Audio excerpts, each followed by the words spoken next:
Hi, my name is Jason Bosch, And I'm Doug McKenty. and I met Doug through, I was on his show several months ago, and we connected through Allison McDowell, who was also on his show, and Hmm. we found out that we agreed on a lot of different issues, but we also had some disagreements, but what was lovely about it was we were actually able to have a civil conversation, and so Doug came up with the idea of us doing a show together, a series together, where we kind of outline, what the differences are from like people coming at this from a different political or ideological backgrounds, but Hmm. have the agreement that there's something seriously wrong with those in power and with the systems that we're all operating within. So that's what this is. We're doing this series to try to hash some of these things out in a respectful manner. So, Doug, do you want to say Yeah. something with regards to that? Sure. I just wanted to start out by telling my own story and letting the audience know. I just started, just to go back even to my awakening into politics in general. I was raised in a Republican household. I think a lot of people tend to just pick up whatever their parents' belief system. But as I became more politically aware, I became more and more libertarian. And then I got into reading more and more. I started reading some Murray Rothbard, guys like that, the real hardcore Austrian economists, and eventually came to identify as what people call anarcho-capitalism. And that was just my political perspective for a long time. Uh, it was probably 8 to 10 years later before I really even met any other anarchists. This was before the internet was popular, and I ran into these guys, and they were anarcho communists. And I hadn't realized that there was this whole other branch of anarchy that had this completely different perspective on historical and economic evolution, and had kind of fallen on the side of the left right paradigm. I was so excited just to meet other anarchists. To me, it's like, how many anarchists are there in the world? And if we agree on that, then we should be pretty solidly agreeing on a lot of other things. But there was this real dichotomy between our belief systems, and we weren't really getting along. We didn't want to talk about politics together. It just was kind of surprising. And then as time moved on, eventually there was Facebook, and I got into a different anarchist groups on Facebook.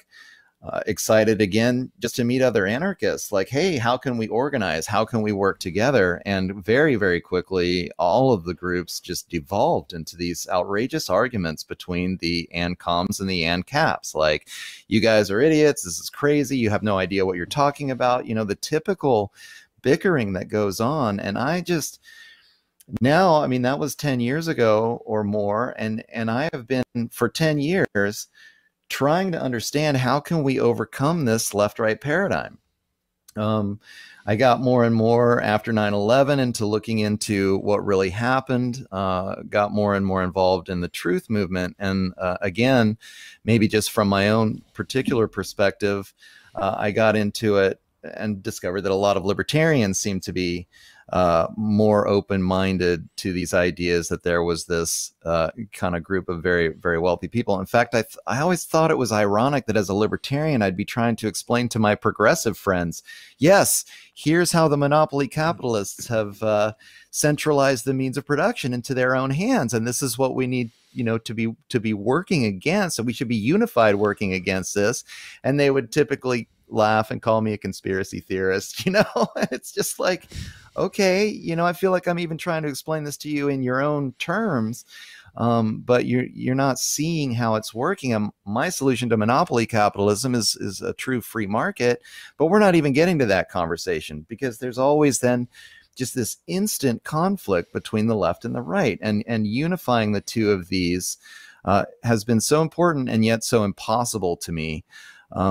So it's just been something that's really been on my mind, and I've been working towards trying to figure out how to wake people up to the idea of the amount of control that the upper classes have, but then also trying to figure out how to get beyond this left-right divide so that we can start working together against what's really going on here, just in terms of practical political organization. And then it seemed like when Bernie Sanders lost the primary to Hillary Clinton in 2016, there was a bit of a turning point, and I started to see a lot more progressives enter into the truther space, which I was really happy to see, because I've been waiting for those guys, at least again, from my experience. Maybe there are other groups out there that were more left-wing that were awakening to this alternative narrative about what's really been going on historically, and just how much the upper classes have been able to control things. But it was in that 2016, 2017 range when I started seeing a lot of progressive friends come over. And then we really started to have this vibrant conversation. What's really going on? What are the solutions? And I was excited about that. And yet here, just maybe 4, 5, 6 months ago, I think we've, as a collective, as a movement, there's been a lot of research that's been happening about technocracy with COVID. People started really looking at the World Economic Forum and what was up, and then really seeing the connections between, like, oh, this is what's happening with COVID, right? We've got this technocratic movement, and people have been talking in more general terms prior to this about concerns with Agenda 21 and world government and the public-private partnerships and even the technocratic movement. But with COVID, clearly it started to look like things were getting implemented. A lot of these theories that people have been having were coming to pass right in front of our very eyes. And so we're getting the spotlight's really turning on the technocratic movement and what's been going on. And suddenly there was this conflict within the scene between the more libertarian-minded people, and I was one of them, who had been excited to see the cryptocurrency space growing as a way to combat, in our minds, the central banks and the fiat currency monopolies that, in my mind, certainly are so destructive in terms of getting wealth to the people, and principally responsible for sucking wealth and productivity up into the hands of those that control the banking system. So the hope was that the cryptocurrency would provide a free marketing currency and could liberate a lot of people from carrying the yoke of this debt-based fiat currency system that is clearly so oppressive. But then, of course, as we're getting into learning more and more about technocracy, we're discovering that these central bank digital currencies are coming online. These centralized currencies that through the blockchain can then gather so much data and information about what's happening in our lives. Every time we spend money, how are we going to make money? That it's turning into as much of a control mechanism as those libertarian-minded amongst us. We're hoping it could be a tool for liberation. And so then this conversation started happening, and suddenly it reminded me, like I'm having post-traumatic flashbacks of my time on the anarcho-capital, the anarchy pages on Facebook, where it's like, oh man, we're running into these same brick walls over and over again, having these conversations. And it just reminded me so much of that this left-right paradigm still exists. I mean, even in, and I'm the first one to admit it, I came at this from a libertarian place, and I have that, those biases, that belief system inside of me, and I'm still working on it. I mean, it's been years and years since I've been like, oh, clearly the left-right paradigm is another tool that the upper classes are using to divide and conquer us. And I've been trying to transcend the left-right paradigm in my own mind, but I do have some fundamental beliefs that make it challenging. And so when this conflict occurred in the truther space, I was really paying attention, and I was really trying to figure out how can we overcome this and transcend this and figure out a unifying philosophy to where those that came into the space from a more progressive place, more socialistic or even anarcho-communist space, how can we thrift between those of us, who came into it from this libertarian space, and then those of us who have come into it from this progressive space. I mean, what really is going on? And that was when I decided to have you on my show, The Shift with Doug McKenty, and we were able to hash out some of these differences and even the differences of opinion. And what I loved about talking with you is that we didn't get into those conflicts. I mean, like, it's possible to have an adult conversation where we can respect each other's differences and try to get to the heart of what are these differences and what is the middle path or a unifying philosophy that can get us past these differences so that we can work together more effectively against the clear and present danger of the technocratic elite that are making these moves. And we are going to be living in essentially a slave society, I think, if we don't get together.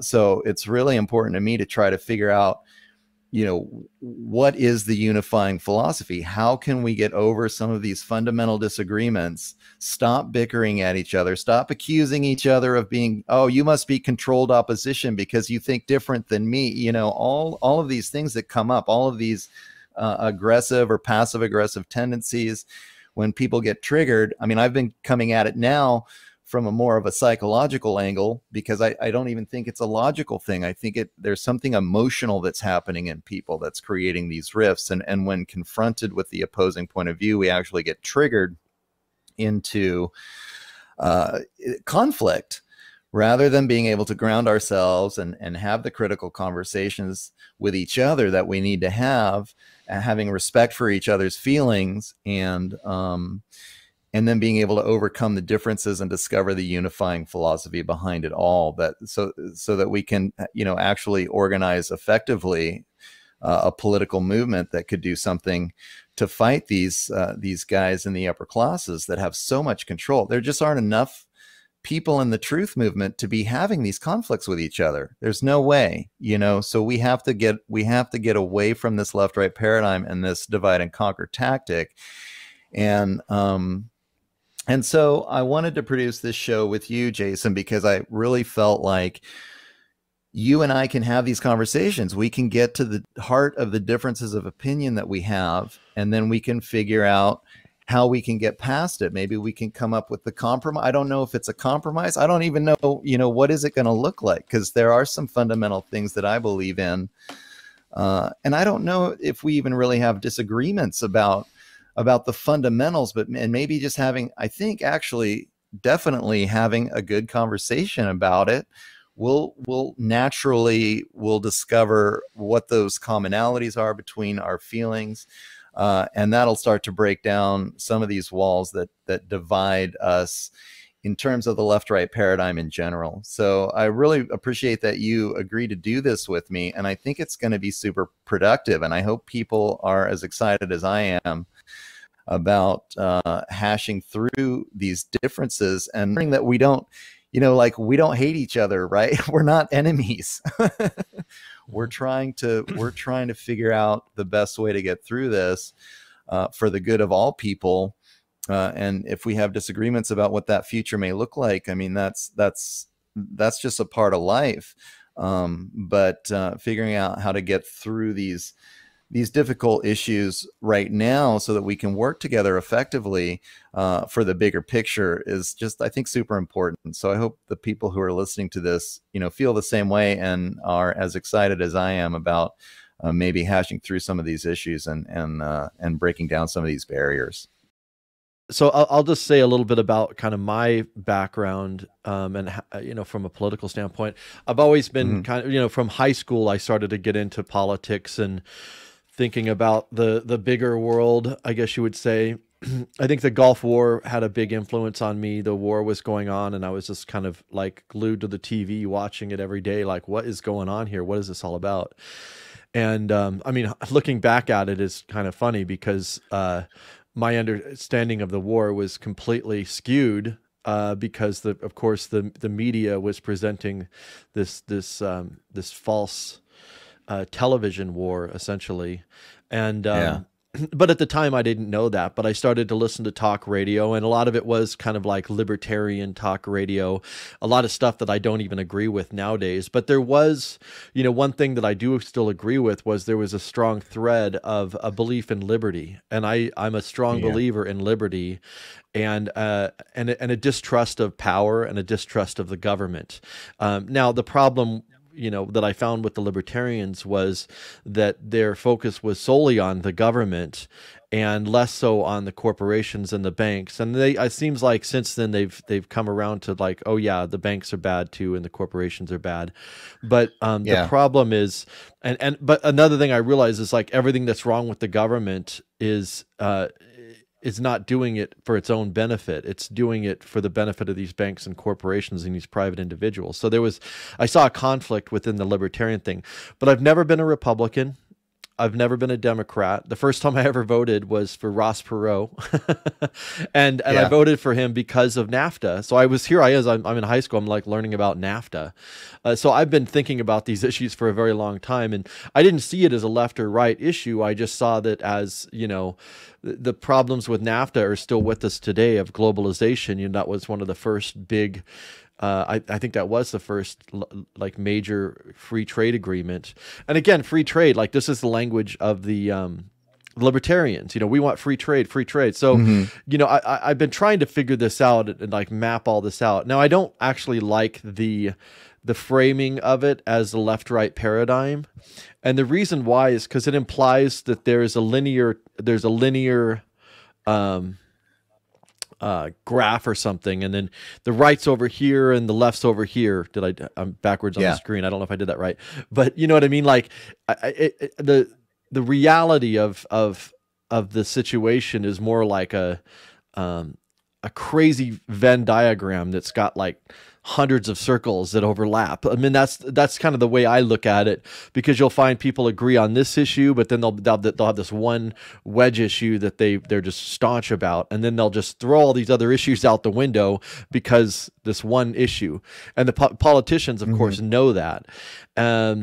So a lot of my background really was just coming at this from a perspective of human rights and a concern for the environment. That's really what, and so within the human rights, I include liberty. And that's the problem with a lot of people on the left is they don't, they're looking to government, and obviously we see today they're willing to throw liberty just straight out the window. But I include liberty and civil rights within that basket of human rights. So in my 20s, in my mid 20s, I had watched a documentary about Sierra Leone, and I've always been interested in film and filmmaking. So I had this idea of doing a documentary about the Civil War that had been going on there. So I did like massive amounts of research, reading human rights reports and just learning everything I could about what was going on in Sierra Leone, and trying to understand, like, I didn't really, I'm like, what we're being told about it didn't make any sense. It was just this random violence over what, I was like, what's causing all of this? Because I always want to dig to the root. Like, why is this? In high school, I used to read lots of books about mass murder and serial killers. So you might look, oh, what's wrong with this guy? Well, actually, I wasn't reading it out of a fascination. I was actually genuinely interested in what causes people to do evil, essentially. I've always been interested in that. I had some traumatic experiences as a child that it made me really like what the fuck is wrong with people? But I wanted to understand it. And so I ended up kind of like studying Sierra Leone. I wasn't able to make the documentary because I wasn't able to raise the money, but I'd learned there was a Human Rights Watch International Film Festival in New York. So I went out there, attended the festival, and realized that they have a traveling festival. So I said, well, I want to bring this festival to Denver. So I selected a bunch of films. I rented a theater in Denver, and I organized this whole film festival. And then it ended up just growing into an annual and then a regular weekly, for 17 years, I showed documentaries and brought in guest speakers, authors, like, cool. and all kinds. I did events on a regular basis where we would either show a film or there'd be an author or a speaker, and then we would have a discussion. So I would facilitate a discussion afterward. And I've done hundreds and hundreds and hundreds of these things. I don't even know how many. It's definitely over 1,000 for sure, but I couldn't even count. Over 17 years on a weekly, there was a point where I was doing like 5 different events a week. So I'm very well versed in a lot of different issues, and the films would be on anything from war to poverty to environmental issues to economic issues. So here I am, I'm doing these events, and under the Bush years, it was easy because we had, everybody hated Bush, and it was my audience was primarily a progressive crowd. And so we would have these discussions, but we were all kind of in agreement that we didn't like what was going on here. We didn't like the war. We didn't like Bush. We didn't like these free trade agreements that were harmful to the environment and harmful to, human life. And then something happened in 2008. A guy by the name of Barack Obama got elected, and I didn't change my tune. I was still arguing for the same cause that I always argued for before, which is human rights. So I realized there was a problem with Obama in that the banks were his largest donors. So I'm like, okay, there's a problem. And then of course the bailout happened, and but my audience wasn't coming along with me on a lot of my criticism of Obama. Some of them were, some of them weren't. So, my audience kind of split at that point a little bit. And also another thing that happened even before that, but probably around 2005, I started to study the banking system and the monetary system. And I realized what a massive, massive role that plays in shaping literally everything, every issue you can name. It starts with a bank. And the more I studied that, the more I realized that there is no solving any of these problems without solving the money problem. And so I was doing lots of events around that, and I found myself at the end of every event, no matter what the film or event was on, I would be talking constantly about the monetary system, and people's eyes would gloss over, and and I was really trying. There was one time where I did a 2-day, full day workshop on money. The first day was called, how money is our master. And then the second day was money is our servant. So it was like problem, solution. And a lot of people attended that. And I think some people figured it out, but it was still, most people were still wanting to go to these nonprofits. So that was another piece of my education, is starting to take a critical look at the nonprofits and the NGOs. And again, a lot of people on the left don't want to go there because that's the solution. Just like the people, a lot of people within the crypto space don't want to criticize crypto because that's their salvation. So people on the left, the solution to the problem are these nonprofits and foundations. And I realize that there's a problem there, that especially the larger ones are intimately involved with creating the very problems, and have been from the very beginning. It's part of the business model. And so so the nonprofit thing, the 9/11, I've been involved with the 9/11 Truth since the very beginning.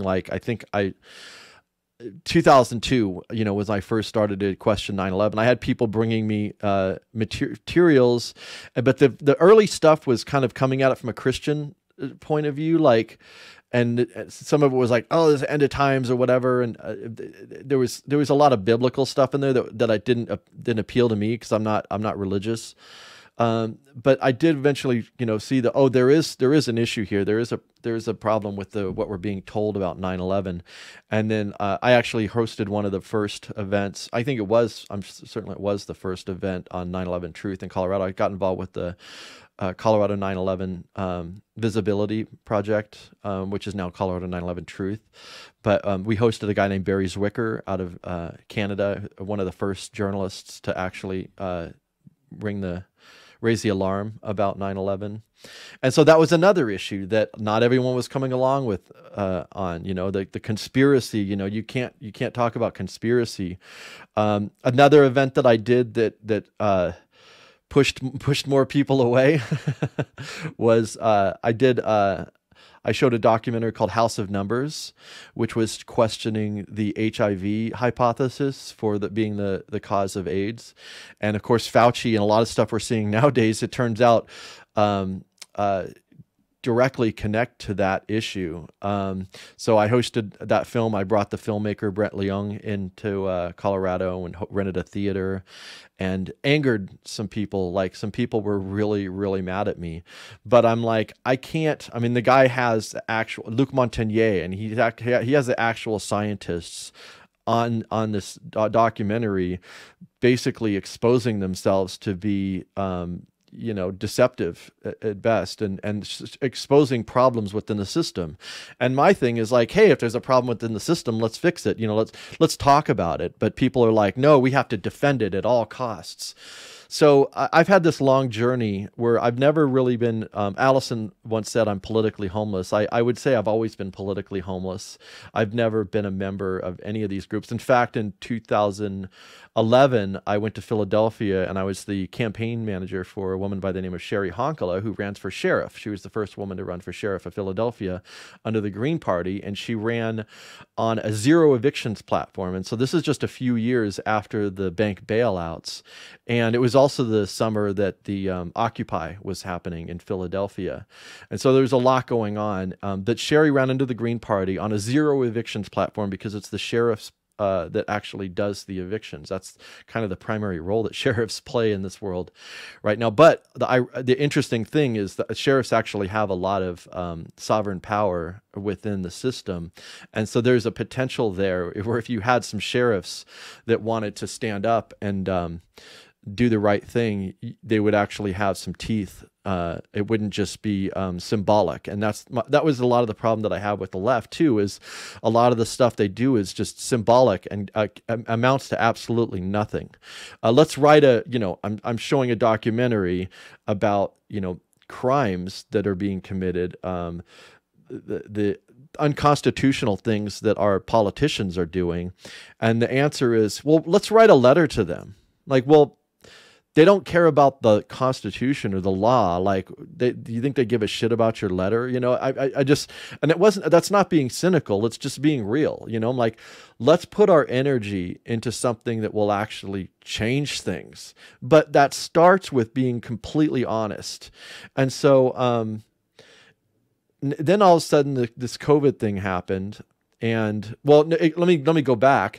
The 2016 election, I voted for Obama in 2008. I plugged my nose, and I knew he was going to be I knew he wasn't going to be what people thought he was going to be.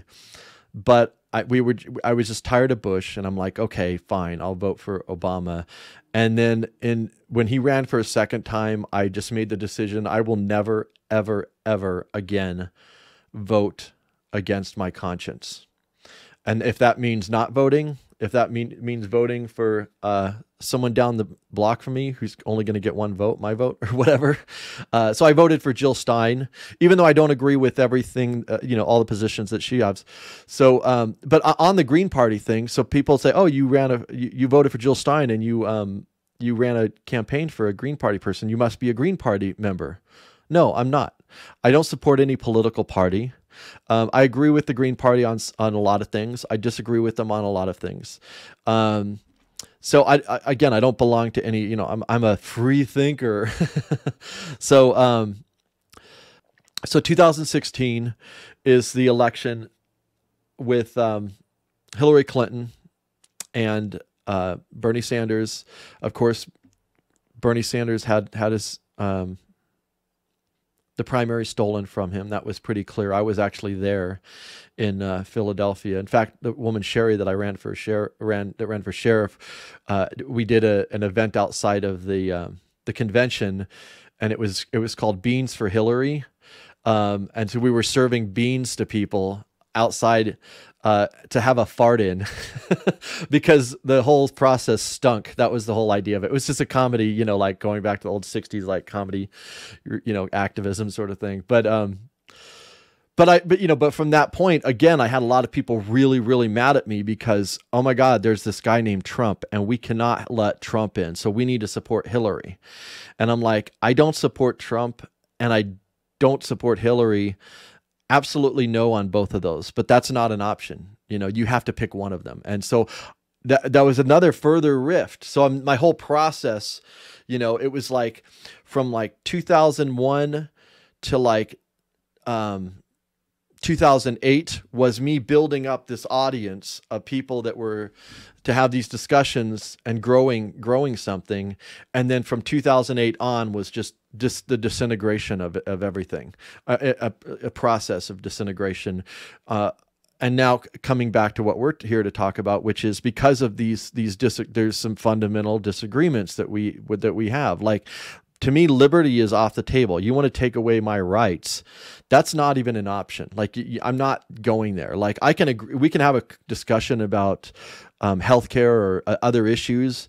And even those discussions are complicated because the left is like, we want everyone to have healthcare. And I agree. I want everyone to have healthcare. And I think it should be free. I actually think it should be a public utility. I want good healthcare though. Like, the healthcare system we have right now is shit. And you have people on the left that are like, we need to get these poisonous drugs to Africans. And I'm like, that's your activism to fight to get these pharmaceutical drugs in the bodies of Africans. I mean, I'm not going there with you on that one. But yes, I want healthcare. I want us all to have healthcare, but I want us to have good healthcare. And what we have right now is shit. So anyways, COVID happens, and it was a process. I've been learning ever since it started. I've been studying like almost daily about what's behind it.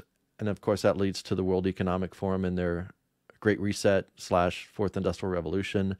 It's a process that I'm in the middle of, but it's also, I think hopefully it's the final, the division is done. And now we can start to build back up again. That was a very long thing, but I don't know. Anyway.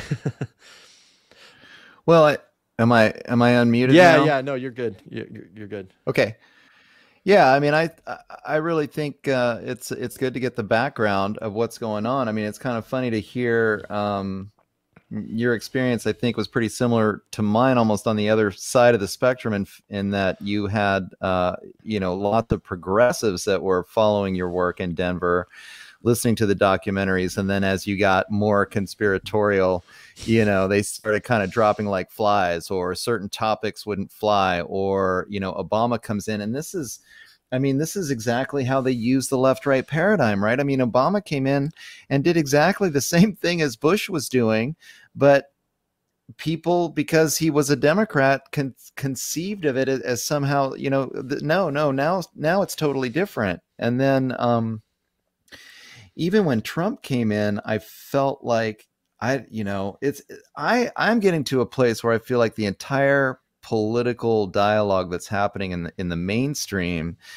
is just contrived. And more often than not, it is controlled opposition, and it is creating creating wedge issues that are just designed to divide and conquer all the people, so that we can't unite against what's actually happening. And it's really frustrating, because then, even as a part of the truth movement, when we bump into a wedge issue where maybe we don't see eye to eye, I mean, maybe like we can talk about like racial conversations that have been going on, the idea of white privilege, let's say. Like, a person from the right might think, I don't even like using that term, whereas a person from the left, and I think racism is just another divide and conquer tactic. Well, it's challenging, and we're seeing it again. Well, it's challenging because a lot of these things are multifaceted. So there is racism, and there is a major problem with particularly our police and people of color in the use and stopping them unnecessarily, in searching them unnecessarily and treating them, they're definitely treated differently and abused. So there's a real problem. Like, everyone that's upset about Black Lives Matter should go to a Black Lives Matter rally and just have conversations with people, because it'll add a lot more layer and context to the thing.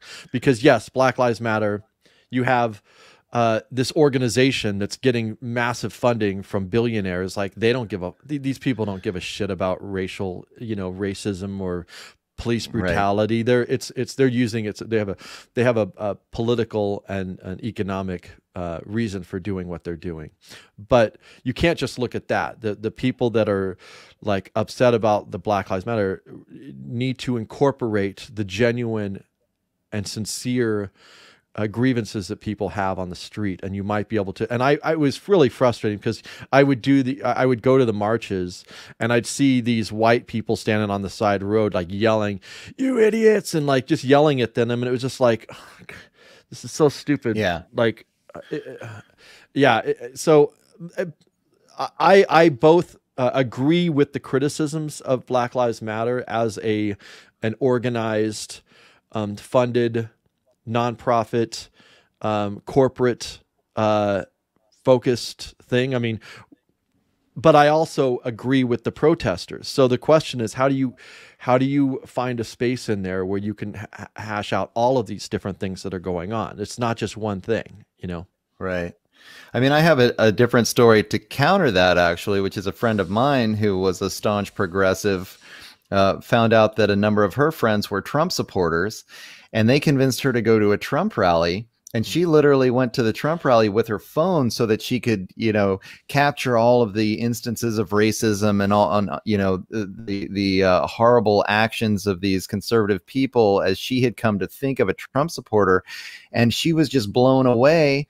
There were lots of people of color at the Trump rally. Everyone was getting along. People were concerned about, individual freedoms. They weren't, it just wasn't at all what they were hearing from the mainstream media. So it's so funny that I think literally Trump supporters and Black Lives Matter people should be hanging out together, because they're working towards the same end game. We all have the same goals. We're all being oppressed by the same group of people, these people that have wealth beyond comprehension or understanding, that are clearly taking advantage of the labor of all of us. And while it's possible, certainly, to show that some people are being more oppressed than others, we're all in the same boat. And if we don't figure out how to unify, and the mainstream media is doing exactly the opposite. I mean, the mainstream media is cultivating these divisions, and so many people are listening to this, that it really creates a lot of problems. And then I think people need to stop even self-identifying as part of a group so much, and realize that all individuals are different. We all have different perspectives and different issues that we care about.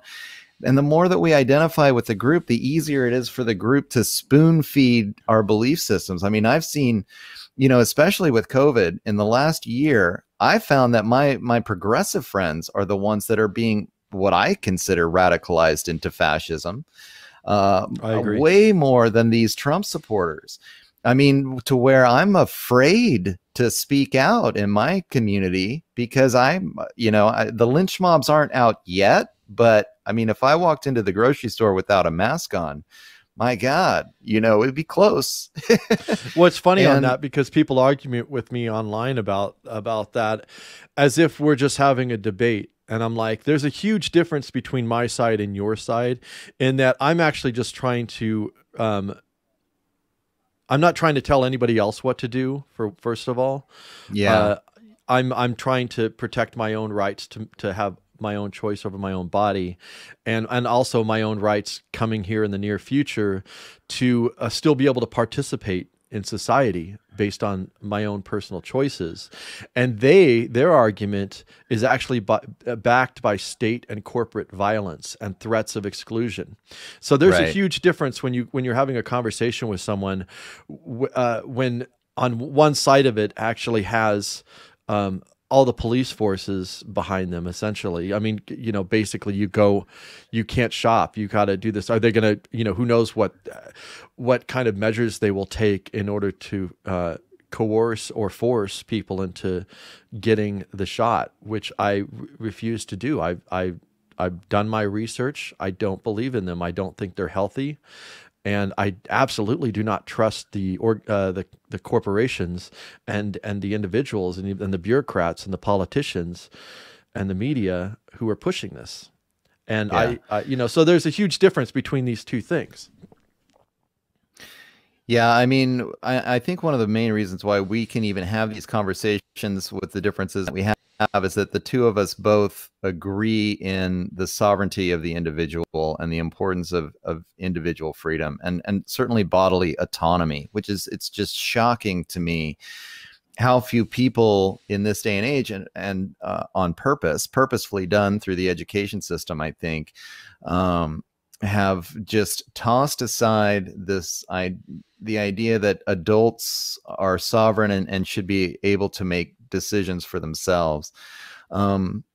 And if you don't have that, I mean, if you're not willing to have that principle behind your political actions, I think that you really go down a very, very dangerous road, because you're starting to give power to an authority, whatever it is, and that authority then can do whatever it wants to the people that it disagree with it. I mean, then you're not living, you're not living in a free society, and eventually it's going to turn really ugly. I mean, and I don't think that's what I mean, I'm having to remind my friends these days, like, there's a reason why the Nuremberg Code was written, or, there's a reason for that. And it's not just because you believe that this particular medicine is good and everyone should take it, doesn't give you the right to experiment on everyone, with a medicine that they don't want. I mean, that's a serious crossing a boundary. And when you believe that the state is allowed to cross that boundary, I mean, that's when things get ugly, and they always get ugly. And that's my biggest concern right now. And everyone should be concerned about that. I mean, yeah. Well, I want to go back to the libertarian thing. I started out coming at this from a libertarian standpoint, and like I said, I've never been a member of any of the political party, but where I started to diverge from the libertarians was because I do deeply care about human rights and I deeply care about the environment. And it didn't seem like there was much of a concern about, at least about the environmental part, recognizing some of these larger systemic problems with the economic system, essentially, and using the language of free markets, for example. And so I started to kind of like, what is this? What is this? What are markets? What are capitalism? What is capitalism? And realizing that, as I learned about anarchism and capitalism, I realized, well, wait a minute, and learned about money. I'm like, anarchism and capitalism are actually antithetical ideas, because capitalism doesn't exist, and it depends on your definition of capitalism. But I'm defining capitalism as it's officially defined, which is the ownership of the media, the ownership of means of production, and it's through money. It deals with money and banking and Wall Street. I realized at one point, Wall Street shouldn't even exist. Like, this whole thing is a fiction, and it's driving the economy, but it's not actually driving it based on the actual exchange of goods. It's like a thing that's laid on top of the actual markets and actual economy that's extractive. Yeah. The banks and Wall Street and venture capitalists and hedge fund managers, they are extractive of the real economy. And I realized at a certain point that, no, I'm anti-capitalist. I oppose capitalism. I'm not opposed to having markets, real markets, with actual human beings exchanging goods and services. But I also realize that most of people that own everything in society, including the land, the intellectual property, which is an insane idea to me. I don't believe in intellectual property at all. I think that's absurd. I also realized property. I started to study property, and how do we solve this problem where you have property is a monopoly. It's a natural monopoly, and I was like, well, what I really care about are human rights. A human being being has a right to live. So you have a right to have a home based on your right to live. Your right shouldn't be mediated by this money that's created by it's created by private banks with the authority of the state. And so capitalism, Wall Street, none of this stuff exists without the state. It's the state that gives them the authority. It's the government that gives them the authority. Right. So on one hand, the anarcho-capitalists are saying, we hate the government. And on the other hand, they're like defending in many ways, like corporations and the corporations, I think, were active in actually cultivating that and realizing that within the libertarians, I think the libertarian movement, if it were taken to its logical conclusion, would actually be a great threat to the system because it involves liberty, it involves taking back the power of money creation, it involves the elimination of corporate personhood. You know, and even the limited liability corporation is, I think, in question here, because you have a system that's set up to remove individual human beings from responsibility for their actions, and corporations can do damage to the earth, and they live forever. They could pay a fine; it doesn't matter. They'll just put it on the budget. The lawsuits, that doesn't mean anything to these corporations. They just add it to the the ledger. And so there's a lot of this, I came to this understanding of like, what's real? You and I are real. Human beings are real. There are real physical material goods in the world. And so we want to create whatever systems we create, needs to be paramount. The actual human beings, actual communities, actual ecology, and not mediated. Like, first you need to get money in order to do something that's good. And I think that if you want to do something good, the money should you should be able to create the money to do it if you need to. Like, somebody goes on about fiat currency. I have no problem with fiat currency if it's created to do something good. So what's the result that you want? Then you can work from there. But it's like they do it backwards. They like, well, first let's get money and then we can go to the result. But in getting the money, you have to compromise all your ethics and values and morals. I had a real problem, but I still consider myself very libertarian, but I'm anti-capitalist. I don't believe in property as we define it now. I would support having. I'm very questioning government. I don't trust power. Whether it's in the form of a government, a religious institution, a corporation, a bank, a nonprofit, NGO, foundation, whatever. But I also believe in the commons. So I believe that to have some kind of arrangement set up that manages the commons and has, like public utilities, electricity, those things, I think function better within, whether you want to call it a government or something else, but having something that manages all of that, where we all have ownership of it, so to speak, or however you want to frame that, but we all have access to it, that it belongs to all of us. So I believe in that idea. But it's a difficult thing to deal with, because how do you create that system without allowing that management of it to start to do things that are against the common good? So it's not an easy thing, but I would say that the libertarian solution is just laissez-faire, everybody gets to own everything. That doesn't work either. So there's problems on both sides that need to be resolved, and I don't claim to have the answer here, but I do know that there are serious problems with both the left, so to speak, belief in government to solve all these problems, and then also with the right, or even the capitalist or libertarians, who just think that business and private ownership can solve all these problems. Then I had this discussion with a friend one time about, like, okay, someone owns a piece of land, like let's say there's a valley, and then there's two cities, within this valley, and someone owns the land in between these two cities. So they have the right to extort money. One of my big things is tolls. I can't stand, my blood boils when I drive through tolls, because it's just, to me, it's highway robbery. It's like, who are you? You don't have the right. This land was given to you, doesn't belong to you.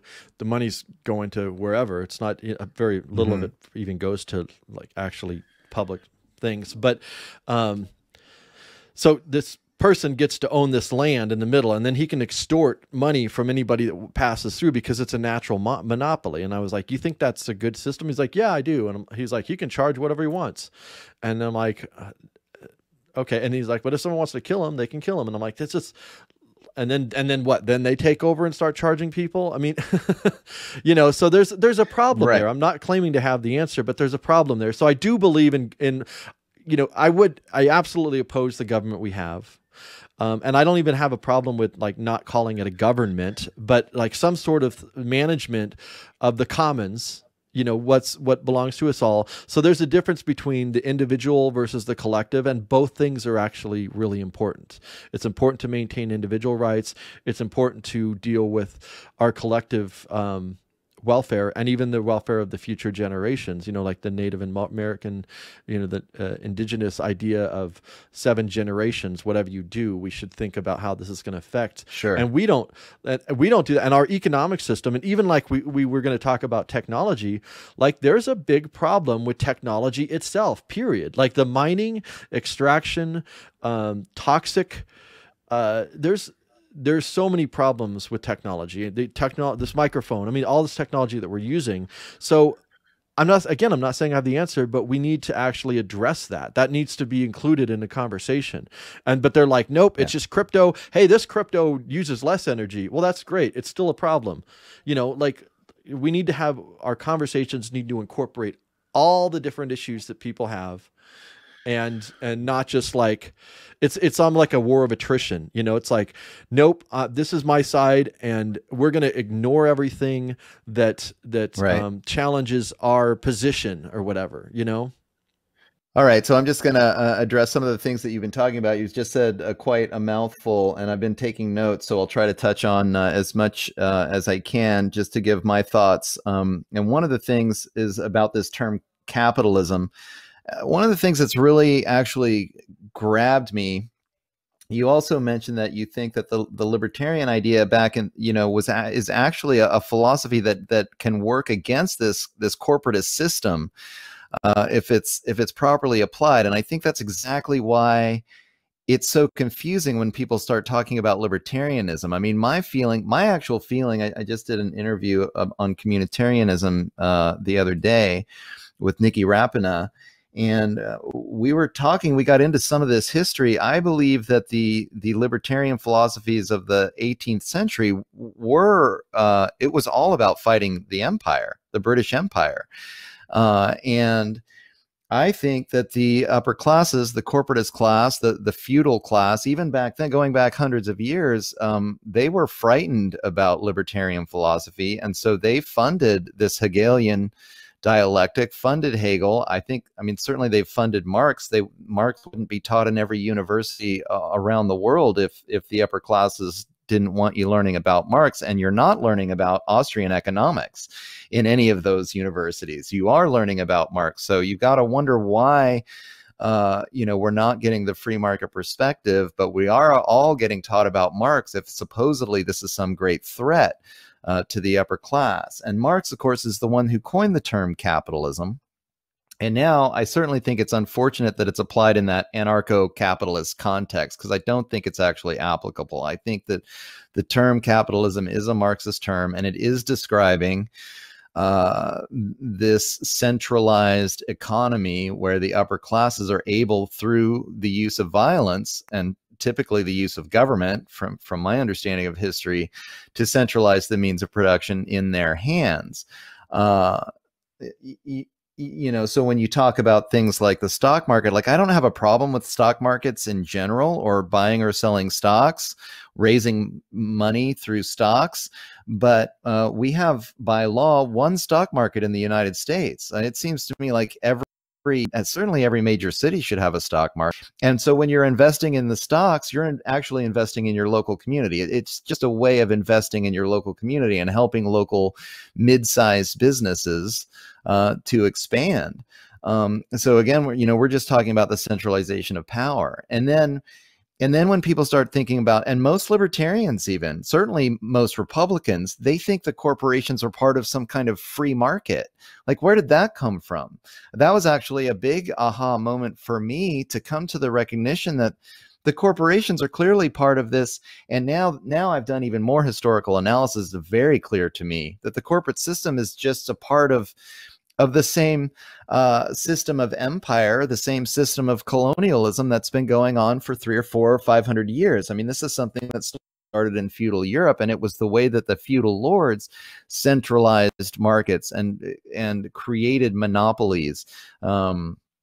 And now it's grown into this transnational corporate system, and most of those corporations make most of their profits off government contracts. They don't even make most of their profits off of selling to you and I and all of the goods and services that we buy from them. It's all part of this government corporate that, to me, clearly ties into imperialism and colonialism, and has grown out of Europe and Europe's way of colonizing the rest of the world and imposing monopolies and centralized economies all over the world.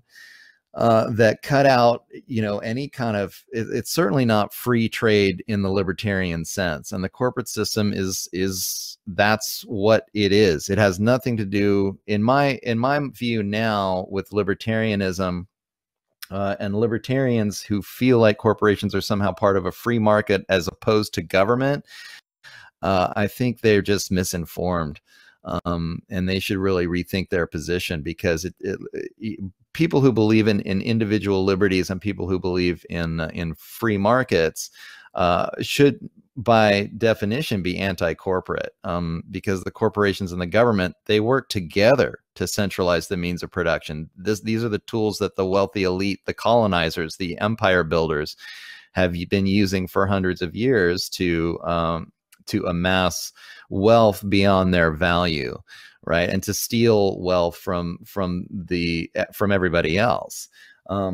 So that's a really important point to make. And I don't even really like to use, if I use the word capitalism, I'll say crony capitalism or monopoly capitalism, to distinguish it from any kind of a system that's really talking about a free market.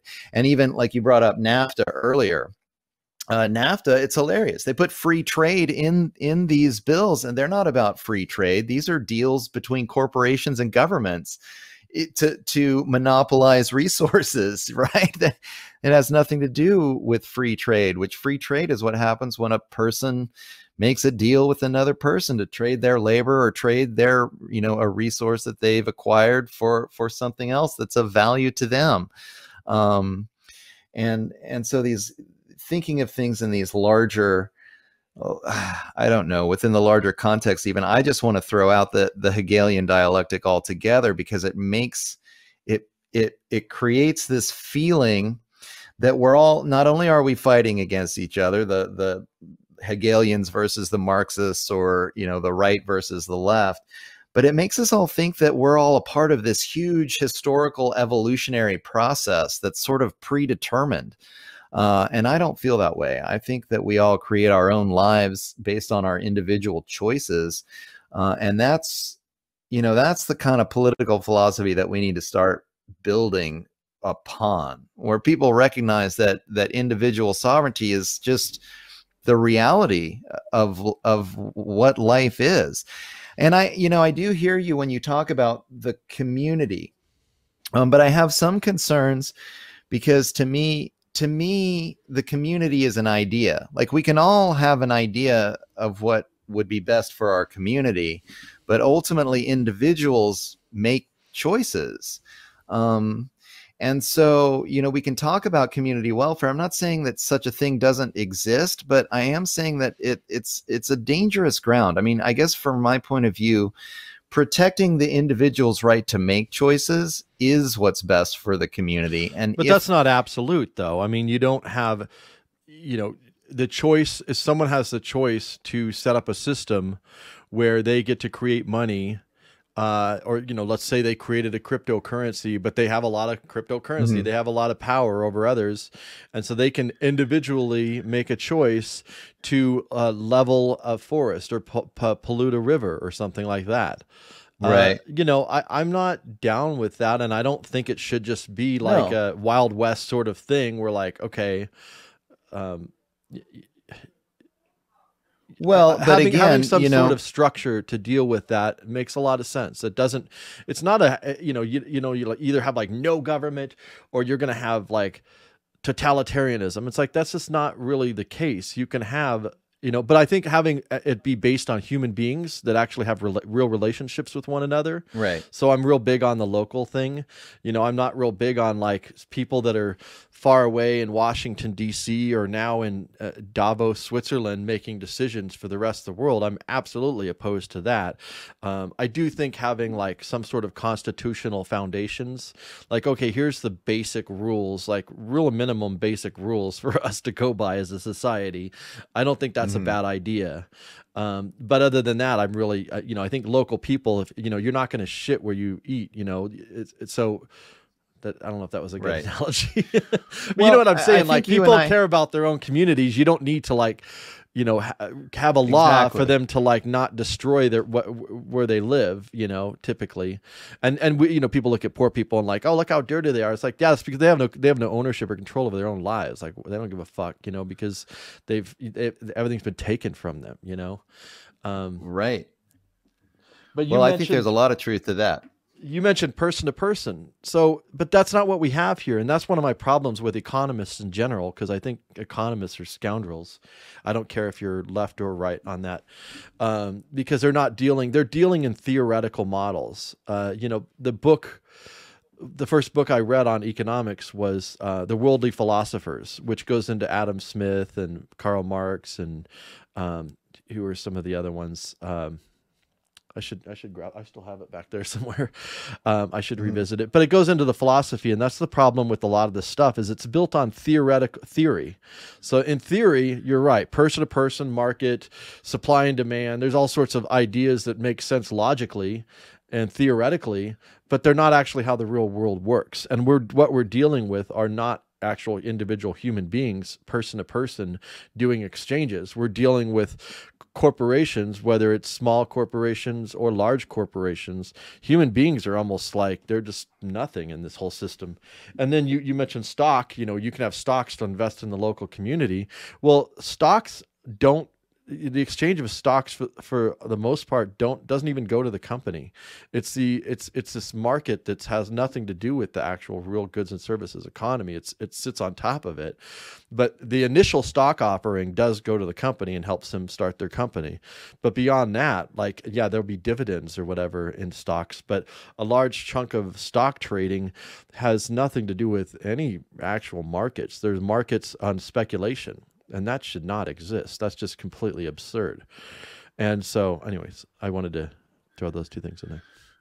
Right. I mean, I think you and I do have a little bit of a disagreement. I think where we do agree is that everything should be very decentralized. To me, that's that's the real I'm with you there. Gist of the conflict, right? Is we've got the people that want the one world government because they think there's a one truth. And then they want to impose that truth on everybody else. This is the most efficient system. Everybody has to use this system because our experts designed the perfect system.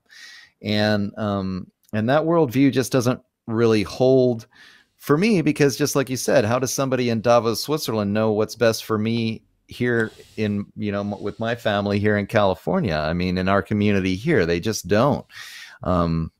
And so I think we agree on the decentralization part. I feel like if things are decentralized, then I don't, for one thing, I try to detach myself from what may happen. I mean, if we lived in a completely free society, I think there will be stock markets, and I think there would be currency exchanges, and these exchanges, in my mind, I mean, if they exist, they serve a function for somebody.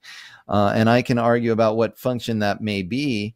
But, I don't think you would even, I mean, we've had this conversation before, but I don't think you would advocate for using violence to stop people from purchasing, a stock or a cryptocurrency or whatever. Might try to tell them, if it's a free society, things will happen that maybe I don't want to participate in, but other people are participating in. And I believe that things like stock markets or currency exchanges would be sort of naturally forming and existing enterprises. And I do hear, your criticism in that it seems like it's just speculative and it has no value. I feel like they actually serve the purpose of keeping things honest. And I know that sounds You gotta be kidding me. crazy to you. Yeah, I know. Well, but I know it it's sounds not crazy just to you, crazy. It doesn't align with reality. Like, I mean, we have to base our views on what actually happens, like, you know, empirical evidence. Like, what do you say to back that up? well, I mean, if people are trading currencies and somebody tries to inflate their currency to create a monopoly market, then that currency turns into crap on the currency market, That's and not so it true. stops. That's not true though. I mean, time and time again, we have the whole thing is built on inflation, and it's still floating, you know, it's still doing its thing. It's like it's not Well, there are sure, no sure. market corrections. This whole thing is built on fraud. It's Well, that's currently sure with a centralized system, of course. I mean, that's why they centralize power, so they can inflate the currency to no end it's not and just a spend as much central. of I it as mean, I they agree have. it's centralized, but it's not just centralization. You can have the snake oil salesman, and you can have the charlatans get away with a lot of shit. Hmm. but and I'm not saying, you know, you're going to have that. Fine, whatever. You have crooks out there, but to have it institutionalized, even privately, is a problem.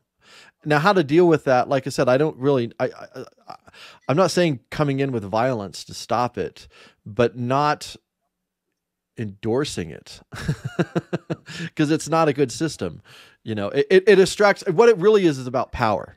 Who has the power?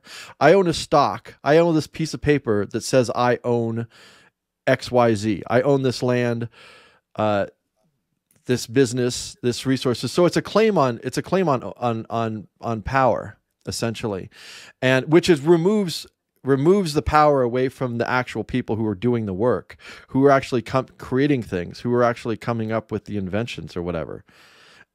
And then we can get into Well, let's and then we can even get into how markets, um, you know, the ecology and and things that don't have a actual voice or say in this whole situation are just railroaded within that system, because you have your right is through property. So I own this stock, therefore I have the right. It's giving you all these rights that a lot of them you really shouldn't have, and we shouldn't accept that that's acceptable.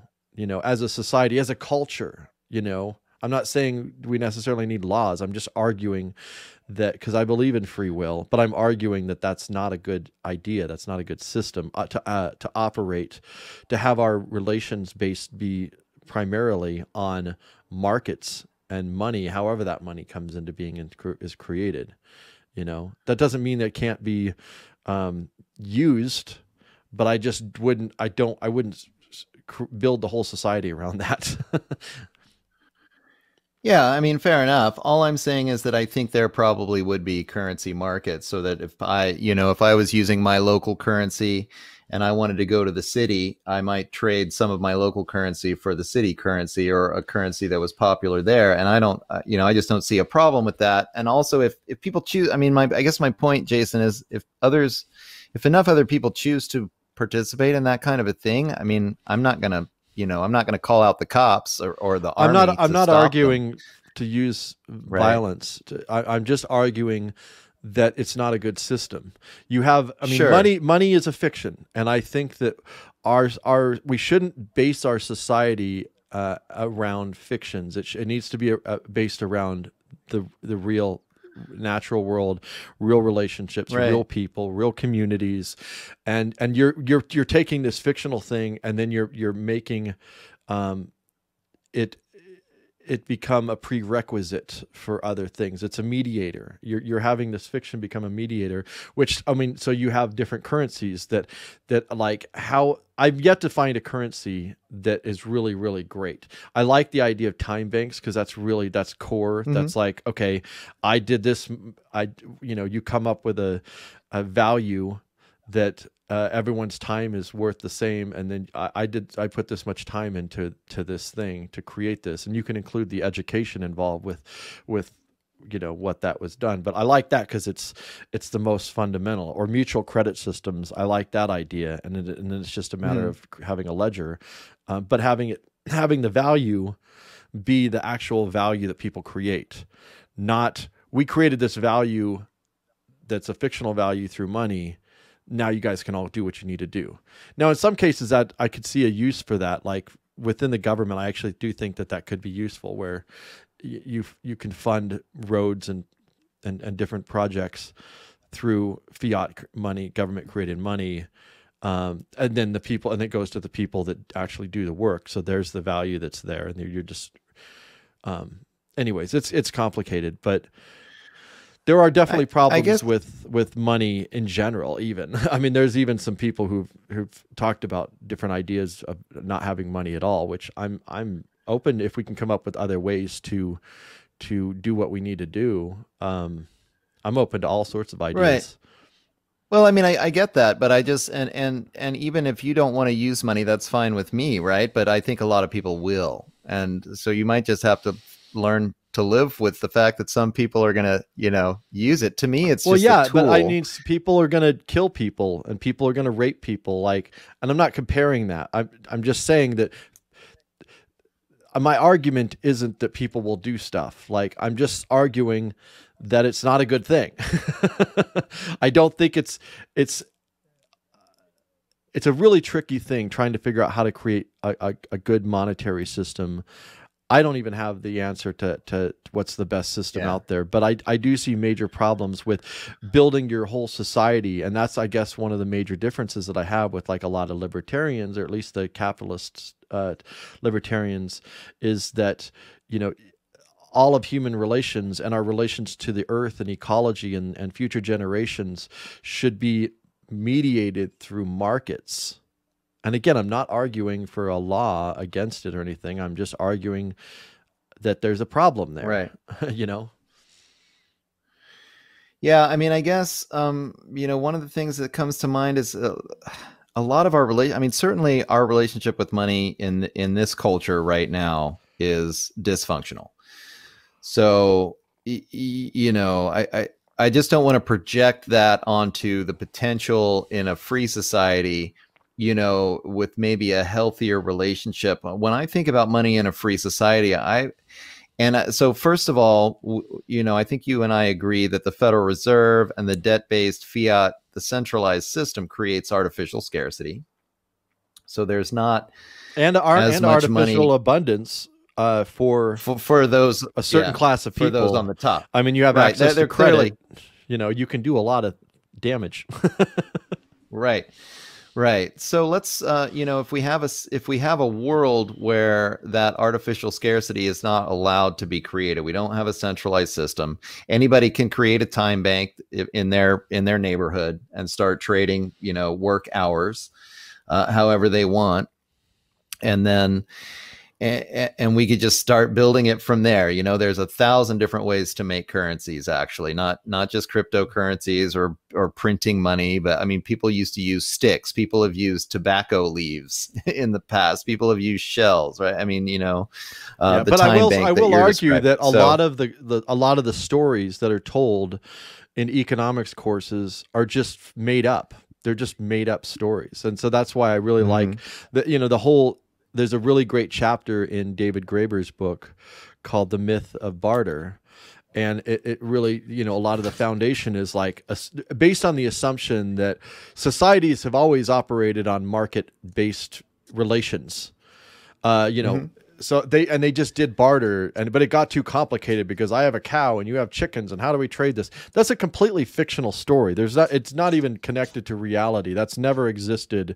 There's no documented evidence of any society that operated on barter. That doesn't mean people didn't trade occasionally, things, but what really happened was in particularly these smaller, communities where people just helped each other out. People came together without any incentives of money or anything like that. They had the incentive of community and incentive of, hey, we need food, so let's grow some food so we can eat, and then we all shared it. So societies, from the anthropological evidence, existed more on a gifting type of economy than a market economy. Yet economists Sure. want us to believe that we are fundamentally just about trading and getting into like the problems with even viewing the world through numbers. Like, how much did you give me versus did I get enough for what you got you and you know, keeping a record and keeping a tally. That actually changes your relations with your family, with your neighbors, with your community, Right. with ecology. And so there's something like fundamentally wrong about viewing the world through like numbers, as you know what I mean? Well, I mean, I guess there's another. Well, first of all, I guess maybe I'll finish my point of the way I think money could work in an abundant economy, which You're breaking is up real bad. I just wanted to finish up the my concept about living in an abundant society and how money would be treated differently. I think if there was plenty of it going around, and if if the people who are quote unquote at the bottom of our society still had plenty of money to get whatever healthcare they wanted and educate their children however they wanted, um, I think that it would really transform a lot about our relationship with money. And then in that case, I look at money as a way for people to vote on what they enjoy. It's actually instead of going to the voting box and then voting for a politician that says we need more cars, and so, or we need to build more roads, and so you vote for the politician, and then they go, and then the government prints the money, and the politicians vote, and they build a road. We just have the money, and we pay for joining the road collective or whatever it is. We pay to help to build whatever, or whatever good or service we like. We like the phone with, this attribute instead of that one. And so we're willing to pay a little bit more. And what I like about it is instead of voting yes or no, you also get to vote how much you like it. If you like it enough to spend, a lot on it, then people are like, oh, people are willing to spend a lot on this. They like it, and maybe I'll make more. It's kind of a way to decide the direction that your community is going to go in, without having to have a big group meeting and have some kind of conversation. All you need to do is vote with these, tobacco leaves that you have, or whatever kind of money it is that you're trading. And that helps your community to be able to decide the direction that it's headed, the kind of culture that you want to participate in. So I think it can have a positive function if there's plenty of money and if it's not centralized in the hands of the few. I mean, I actually kind of, one of the things that comes up for me a lot when we have these discussions, I think sometimes it's like you were talking about technology earlier, and the conversation about technology we're going to dive into deeper in this show, I'm sure, in the future as well, because this is a big one. A lot of times the bigger the tool, like the more important the tool, then the more powerful, of course, the more powerfully it can be used for evil as well as for good, if we want to make that duality. So we see in this society where, the empire builders, the patriarchal system, as I call it, have really taken control. Well, they're going to take control. They're going to take control of the money system because it's a super powerful tool for control, and they're going to take control of the technology. And that's what we've seen. I mean, the technology is built by these upper class people, and then they disseminate it to us, us in the plebeian class at their will. So we're not deciding, what technology should be developed. We don't get to decide how much to pay necessarily. I mean, there's some semblance of a market where the new TV comes out and it's really expensive, but the technology inside that new TV came from DARPA and was funded in a classified, operation, and the military have been using it for 10 years before the upper classes, or who, I can't even speculate on how technology leaks from these government facilities or, these classified places into our economy, and they control it using patent rights and intellectual property, which I agree with you. The intellectual property thing is crazy. I think if somebody buys, if you buy a computer and you back engineer it your own, then you should be able to sell that because you learned how to build it. You figured it out. So Yeah. Well, the thing about money, though, is like how it's created and what it represents is extremely important. So if you have someone that creates a money and he convinces everyone to start using it, at a certain point, that person has an incredible amount of power. And I don't want anyone to have very much power. And also, someone Well, has money and they vote, and a whole bunch of people have money and they vote to buy something that is environmentally destructive or exploitative of other people's labor, um, who, based on this fiction of money. There's a problem there. I'm not saying I have the answer, but there's a problem there that needs to be addressed. sure. I mean, again, if we lived in a society where people are individuals and they're able to protect themselves, and this kind of like, I know you were talking about the comments, we have this disagreement here too, where I feel like there is a place for a property rights system. And we've talked about this because I prefer to call it stewardship rights. I don't think we can own the Mother Earth, but I think we can take care of her. And how one way that we might be able to do that is to have a boundary around our living space.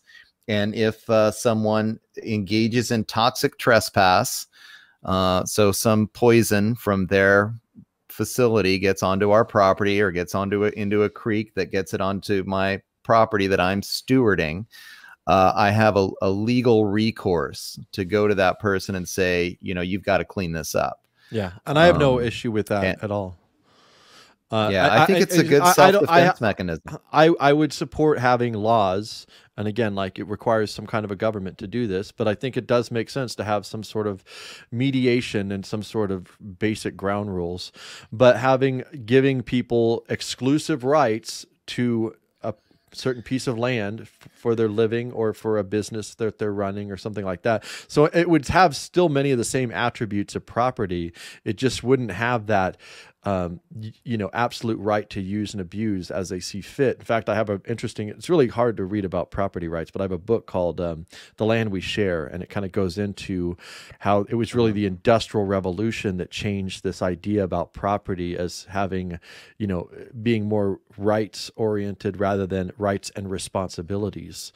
Because even when the U.S. was founded, it was, you had just as much responsibility as you had rights. You couldn't, and there were issues like you couldn't just poison this river, or do something that was going to affect your neighbor, and then the laws were there to kind of mediate that. Yeah. Not to say that system was good either. I'm just saying the idea, the industrial age, they said, well, what we're doing is so needed for the war effort, and so for society and civilization, that we need to have laws that give us more absolute rights to basically use and abuse. And that's what happened. The concept of property as we see today is actually fairly new. It's less than 200 years old. This idea of I own this and this is mine and I can do whatever the fuck I want with it. That's actually a pretty new idea. So I would still have those. You'd still have like some exclusive rights for somebody, but it would be based on them as a human being. I have a home and it's my right to live. Therefore, that's why I have, not because I paid money for this thing. Therefore, my right is based on this money that I paid. No, the rights are because I'm a human being and I have a right to live. That's where the core of the right comes from. Not the property is like displaces that. It's like rather than going directly like you have a right to live as a human being and you're living here in this house and therefore no one has the right to trespass upon you. Versus I paid money for this thing and I'm not even living there. This is my second home. Like whatever, like, but I have a right to, so the military and the police are going to protect this property, not based on any human rights, but based on the rights of money, the rights of capital. So, it's a different orientation. Right. Well, that's an interesting point because to me, any concept of property rights grows out of that concept of everyone owns their own body. And it's not even, even to use the word ownership, I don't even like that. Everyone has, right. Everybody has bodily autonomy. Everybody has individual sovereignty. That's all that I'll say. And then anything that grows from that is just, to me, a system of self-defense against toxic trespass or against, and so, you know, that's where property rights, and like, again, that's why I want to change the name to stewardship rights. I don't think we have, I mean, I don't want to call it property or ownership. These are all patriarchal terms, and it gets into the idea of slavery. People think that slavery, you know, when you start talking about property rights, a lot of people say, well, that just justifies owning another human being. Well, no. You can't No, own not them. when You the can whole rent concept them. You can rent them, but you can't own them anymore. with their consent. I mean, you can, But consent, you know, you can trade with consent them. is a kind of a questionable thing. So you have a situation where someone is really desperate and they're poor and they can't do anything without this fiction called money. And, Sure. and they don't happen to be the creator of the money. So let's say it was even a private cryptocurrency that was created that everyone had decided to agree with, but this person doesn't have any of that. So they're in a situation where your choices are, become much more limited. You can starve and die. And we're going to see that happen actually with the COVID thing. If they start to exclude people from society because they're not obeying orders or whatever, you can, so you don't have, is that really a choice? Like, your choice is to starve and die, or do what the person that has money tells you to do? Well, absolutely. And I think that, again, a lot of these problems, I mean, when you talk about like the person who creates the money is going to have the power. Well, in a free society, anyone can create money. And so if somebody, but if everybody's not using it's pointless. Like, hey, you know what? Like, I don't have any money, well, right. but I have a skill and talent, but nobody wants it. So I'm going to create money, but I'm the only one that's using the money. You know what I mean? Like, it's meaningless. So just natural monopolies. Well, but what I'm saying, but I don't think money could possibly be a natural monopoly, because you could easily create any kind of, you could create this time-based money system that you're talking about. You can use anything for money. And so if there's a scarcity of money in the money supply from a monopolist who's trying to hoard the money, then create another currency. And I think communities could have multiple kinds of currencies. I actually think in a free society, each industry there would be industry currencies, where, if you're in the alcohol business, you trade in but you're going to get skimming and you're going to get corruption with the exchange of those currencies. And we've talked about this before, but the problems, I want to just keep things to its core. Like, what do we want to accomplish? I want, people to be able to, everyone should have a home. Like, it's ridiculous that there are people that don't have homes. Even if it's home, like, hey, I'm going to grab some 2x4s and I'm going to grab some pallets and build a little shack out of pallets that I found or whatever, but like, right. So what do you want to accomplish? And then go out from there. But I forgot what you just said. The last thing you had just said, I was going to respond to it, but go ahead. Well, yeah, I mean, I guess my feeling is that, like, once you decentralize everything, it would just be amazing. I mean, to me, then human ingenuity can kick in, and there's all kinds of ways to build a house, and there's all kinds of ways to, and I think the trading of currency, if you don't have a scarcity in the currency, if there's plenty of money and it's easy to come by plenty of it for everything that you need, with whatever skills you have. If you have any skills at all, that you can contribute to your community, then you're going to be well taken care of. And then the money just becomes where does the money come from? Where does this money come from? That there's plenty of money for everything.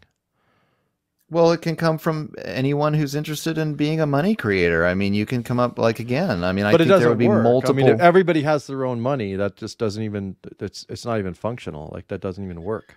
You know what I mean? No, I mean, I'm not saying every individual has their own money. I'm just saying if there's a problem with the scarcity in the money supply, then somebody will come up with an alternative currency to make up for the gap. Well, I'm a big believer in complementary currencies. To be there's got to be more than one to count it. But I think the more currencies, the better. Well, I wouldn't go that far. I mean, for a currency to function, it does have to have some kind of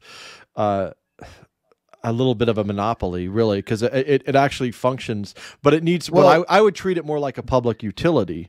So the questions involved there, like, I do believe in government money. I think money should be a government issued, and it should have just a value. It should be issued based on the actual value that people create. So if I create value, then the money comes based on the value that I created. So, like, it'd be closer to a mutual credit system, and the government's there just to keep track of, like, the ledger. because that's all money should be, is a ledger. You know, I did this, I have a Well, credit, you have a debit. Like that's what money should be. And then there's things yeah. where you create credit, you know, by government could create money for things that, you know, you have big projects like a road, you know, public transit or road or the internet or something like that you want to do, that they could actually create the money for. But there's a problem there too. You need to create a system that really deals with checking power and making sure that that it's not abused. Obviously, we don't want money being created for war and shit. Well, I like mean, that. that's my concern about having the government create money at all, is that isn't that going to be, that's going to be the tool that's used to centralize, and the people that control the money creation, that can, you know, that control the government, are going to be the ones. I want to, Well, I would brought actually, that up, but I want to the address system that I have in mind, actually, I'm still working on it. But the system Yeah. I have in mind we as human beings we individuals would still be able to create the money through the government. It's just the government is just basically like the accountant for us. They're just basically keeping track of it. Well, because, I do, private, because you have the same problem that you have with private, you know, abuse as you would have with the government abuse. You think that it doesn't exist because it's private. It still exists there. If you have a private institution that's doing it, they can abuse it just as much as the government can abuse it. But at least with the government, you have this idea where the people can actually have ownership of it. It's not like, oh, well, that's, you know, I can just go to another currency. You can't just jump to another currency if that's what everybody's using. It's not, you know what I mean? Well, except I think you can create another currency if the currency that's being used is not working effectively. As long as there's not a government that's stopping you because it's got a control over the violence and it's creating a monopoly in the money system.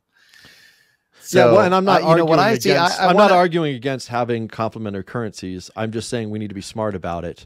And I do believe having a foundation, like I do believe in a government issued money, kind of like greenback idea, but I would do it differently than has been done. The only government money that actually the government would create in the system that I have in my mind would be for public service, public works, really, and the basic management of I don't even like, you know, the government. Don't even have to call it a government, but you know, this body that deals with the commons, that we all have ownership of.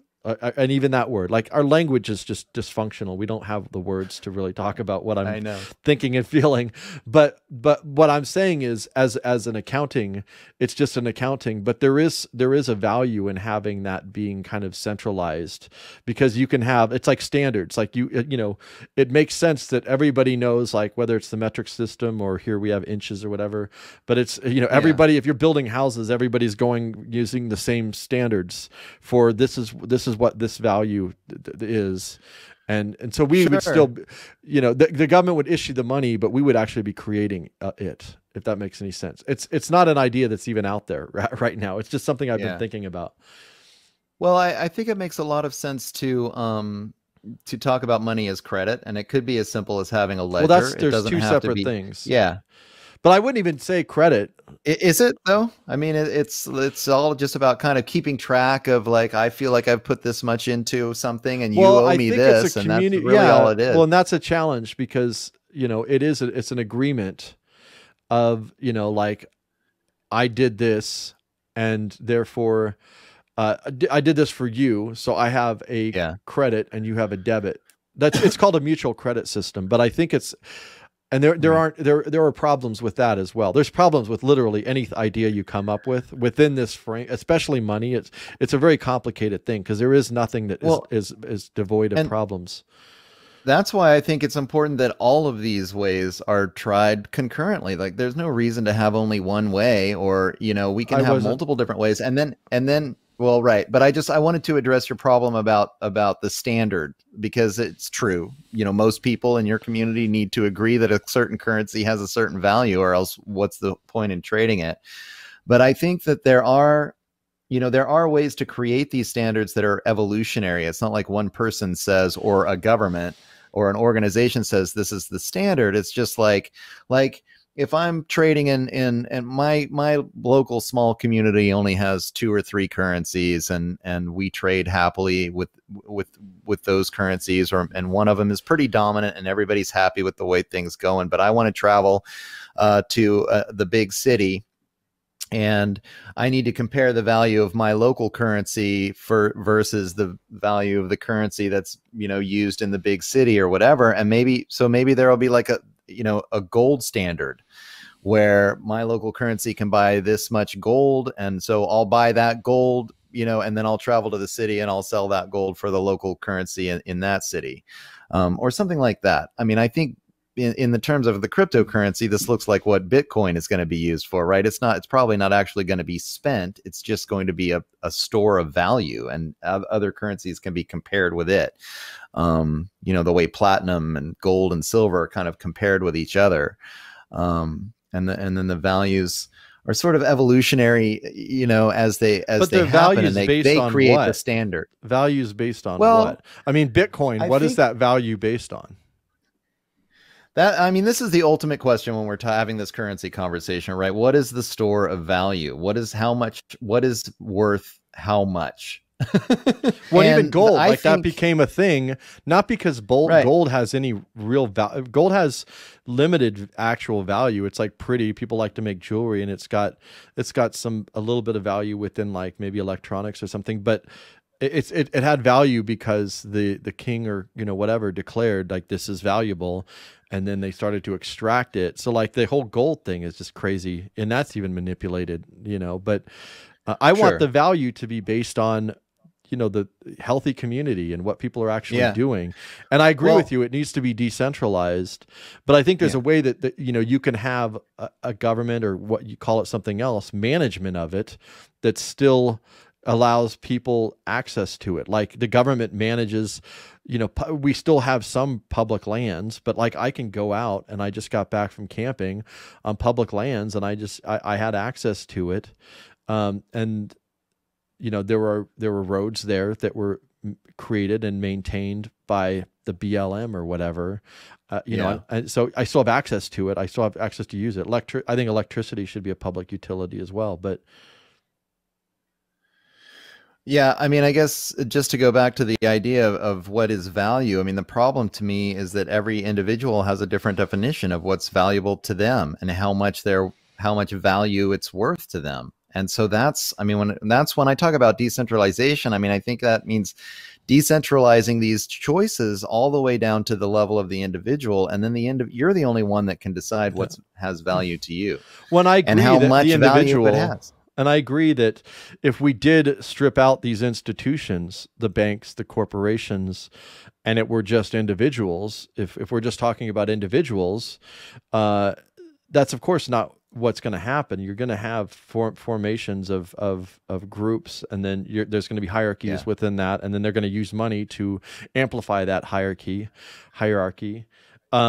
But I mean, if we're just talking about individuals, I totally agree with you. But we're not just talking about individuals. We're talking about institutions which are formed and that end up creating having power.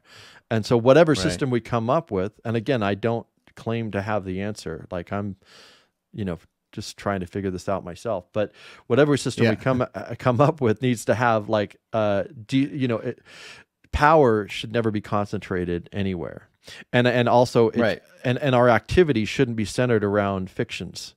And at the end of the day, money is a fiction. It can be a useful fiction if it's done intelligently.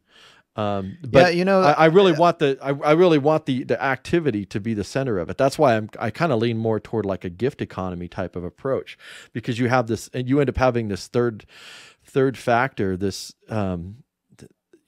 these mediators end up having more power over the actual people that are, you know, creating value, I guess, for themselves and the community. It's funny because you call money a fiction. I look at money as the energy of an economy. I don't think it's a, you know, and my concern actually is the opposite. Like, I think the idea of community is a fiction in the same. See, you know, I totally. What's best for the that's community? interesting. This is getting to something here, because that's interesting. I think community is real. And money is a fiction. Money is, Aristotle said it himself. Money comes from law, not by nature. It's a contract, it's an agreement, or it's a legal thing, but it's not real. It's a representation. Whereas community is not a representation. It is real. A community is about relationship. You have people that live together, and their relationships to each other and to the earth is real. Like, you know what I mean? Like, whereas this other thing, it's this extracted thing. Money is this extracted, separate thing that's just like a flag. Like a flag. What is a flag?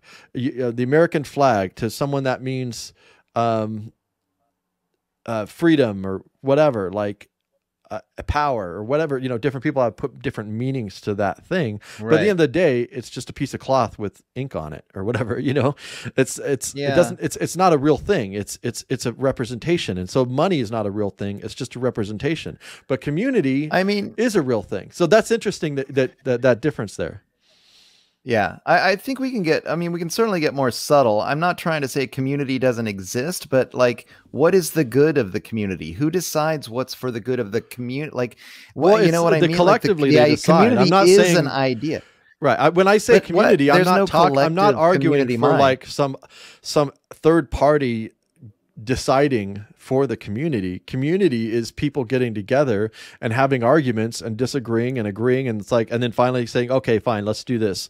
How they deal with the commons. Now, I'm not saying, and this goes down to the individual rights versus community rights, which is, the community shouldn't have any say on anything that I personally do within my home or that doesn't affect other people, that's not doing any harm to anybody. Like if I want to take, mushrooms or whatever, like the community should say, you can't take mushrooms or whatever. But there are things, again, it's like delineating what is, your personal experience that's not doing any harm, and then what's actually part of the collective. And I know everybody hates that word collective, and I certainly don't agree with the collective in terms of a government per se, other than, some kind of or some sort of organized way of a community dealing with the commons. So like we have this forest here. It's our shared interest to protect that forest, and we need to, deal with how are we going to manage that? You know what I mean?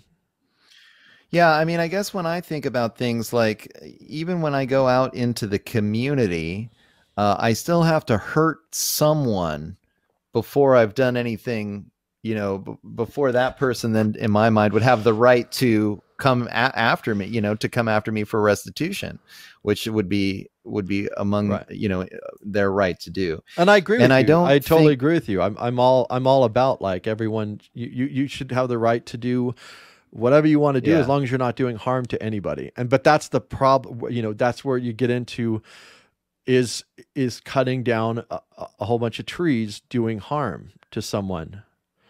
Right. And it's not an easy answer, because obviously just to live, we're going to do harm. Like but deciding, what's an acceptable level of harm, to build a house, you're cutting down a tree and you're taking the home of a bird or whatever, Right. So we're doing to live does harm. But then the question is, how do we decide, is it just on the individual to decide to do whatever they, to decide whatever they want? Like there is, I think these two things are really important to the individual versus like us coming together, sure. And making decisions about, but again, I totally agree with, I totally disagree with the government systems that we've had, whether it be overtly capitalist, socialist capitalist, or communist capitalist. and that's another term too, because again, like there is not, like the communitarian thing, nothing is just one thing. It's a hybrid, all these things. It's the systems that we have are socialist, capitalist, communitarian, or whatever, whatever ism or whatever you want to add to it. It's usually like a whole bunch of things, so it's hard to pin it down. It's kind of like a shell game. Is it capitalist? Like the socialist countries in Europe are not straight socialists. Right. They're still buying from the same corporations, right? Right. Exactly. No, I've been, a lot of the interviews I've been doing have been talking about how the left-right paradigm is completely controlled. I mean, even communist Russia, some of the history there, and some historians have posited that Wall Street had a lot to do with the creation of the Soviet Union, and you know, the United States propped up the made Soviet a lot Union. of their money. The Koch brothers were doing business with Stalin. there. Ford was doing business. The Rockefellers were doing business with Stalin. It's clearly, it wasn't, you know, the antithesis of capitalism, because then all the monopoly capitalists wouldn't have been over there doing business with those guys. So, you know, this idea that it's been what we've been fed is not true.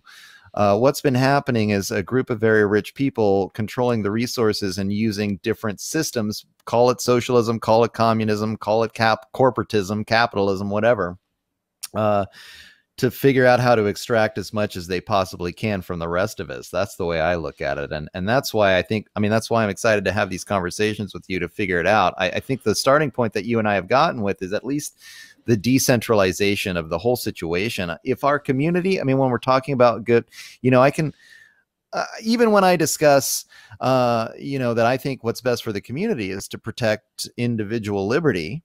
And then, you know, when then we have this more nuanced conversation, but certainly each community is going to have to come up with its own ideas of what is restitution. Do we have some kind of legal system that determines? I mean, I do agree with the localization. I believe in people. I don't believe in institutions, whether it's a government, a corporation, or whatever. I believe in human beings. And I think if human beings get together, and I always talk about human agency, I actually want human beings to have more agency, which means having more responsibility too, for if they do something that's harmful to the community, that there's, you know, there's some way to deal with that. But I do believe that, like, I trust people. If people are empowered to have agency and to which means there's a lot of growing, because people have been so conditioned to just, people's ideas are not their own. People, you know, they work for a corporation, so they adopt the ideology of that corporation or a government, right? Or they watch the news, so like they're being propagandized. But if people actually, so it's a difficult thing, because like this argument amongst the elite has been, you know, the more Jeffersonian, we believe in the people and the people should be able to vote and all that. Of course, that didn't include women and people of color, or, you know, indigenous people. That aside, that's another conversation. But the idea there, at least on the surface, is that there were these two arguments. One is like, no, we need to have an aristocracy because the people are too stupid to make decisions for themselves. And then the other side was like, no, we need to have a democracy. And if people can, like, I lean more towards the democracy side, but I also, I have to say that the aristocratic class argument against the population actually has some truth to it, but they've actually actively promoted that. Like, it's like they actively make dumb people down, and then they like say, look how, and then they complain that they're not smart. Yeah. But so we need, you know what I mean? And then there's the other problem with if you have the aristocracy making decisions for everybody, they make decisions for themselves at the expense of everybody. So that was actually the argument in The Wealth of Nations that Adam Smith was really talking about, is that you've got to give people individual responsibility for their own decision-making process. And then once you do that, they will become better people. And that was it was like a philosophy of virtue creation. It was the central thesis. So, and people always talk about his economics, but he was really interested in creating better people. And he said, you know, look, if people are controlled and enslaved, then they're going to be dumbed down. Just like you're talking about, this is what the aristocracy does to the rest of us. And then when we don't have the responsibility to make important choices for ourselves about how we're going to educate or the type of healthcare that we want, or, you know, how we're going to treat the environment around or whatever, then over time, it's like virtue is a muscle. And if you don't use the muscle because you're just following what the corporation is telling you or the government is telling you, you lose the strength to make those those choices in a good way. And if you have a system of decentralized power and individual responsibility, then people become better over time, because they're required to, if they want to make choices for themselves, they better do a good job of it, Yeah, I yeah. think there's Well, a and lot of truth to that. I would agree with a lot of those principles. Yeah. My disagreement would come from, doing that through markets and money. I think there is serious problems with that, but we can have more conversations about that and technology. There's a lot, but I think this is a good start. Yeah, for sure. Were there other points that you wanted to bring up for this? The only other thing that's been coming up for me is we've touched a lot on corporations, and then this kind of idea of institutions. And I just wanted to bring up the notion of workers' cooperatives or I mean, there's just so many different ways to organize important institutions, and so, there's a lot of area of conversation there. I'm sure we could do entire episodes on different ways of organizing labor groups and around resources so that the workers do get better compensated, even if it is, I mean, it makes sense to me, even in a workers' cooperative, that the guy's been working for the company for 60 years and as the president of the workers' co-op, maybe he gets a little bit of a bigger piece of the pie than the new hire. But who decides that? Well, the co-op would have to have its own way of. So, and I think the idea of co-op, I like the idea of co-op. In fact, I think everything really should be that's the way I am. The idea of one company owning it, this goes back to the stock thing. You have these owners who are not participating in it. I think the only people that, if you are going to have ownership, it should if you're participating in it, you have an ownership of it. And also, if something gets too big and it starts to have a larger impact, which we need things. There's certain industries that are just naturally going to need to be big because it's just the nature of that industry. But at that point, if it becomes too big, I don't believe in private ownership at all. I think that when it starts to have it, because when it's large, it has an impact on society and on a much greater degree. So at that point, I think it does need to become kind of like a public utility, where we all, because it's something that affects all of us. Therefore, we all have a say in it, essentially. Yeah. I mean, I'm skeptical of the public utility idea because, again, then you've got some organization that has some kind of monopoly control over the utility. For sure, but you have that with a private situation as well. It's not like the private situation doesn't exist. It exists in both places. At least with the idea of a public utility, you are at least working towards the idea that the people. Now, of course, we know that that's not what happens. Governments are corrupt, and we need to design this. We don't have to be trapped to all the bullshit we've done in the past. We can actually come up with something new and say, hey, we can learn from all these fuck ups that we've done and then come up with a new idea. But the idea, at least, with a private ownership, you can still have bullshittery going on. And, but then they by right of my ownership and my private, you have something that's affecting all of us and we should all have a say in it. I don't know. I just don't want anything to get too big. I really believe in decentralization. And so, well, I'm right there with you. And I don't know. I mean, there's certainly amongst the real free marketers, it's a challenging, because they're, one of the big criticisms, of course, is that, somebody's going to start in a business and then they're going to build and build, and eventually they're going to have the monopoly and they're going to control the whole industry. And this is the problem. I mean, this is the classic Marxist. And then from the libertarian perspective, I believe that in a free society without government interaction and without the government use of force to stop competition, it would be very, very, very challenging to create any kind of a monopolistic situation. And so there's some kind of a ceiling on how powerful people can get, even if they have a lot of initial success. They invented the paperclip. Everybody wanted one.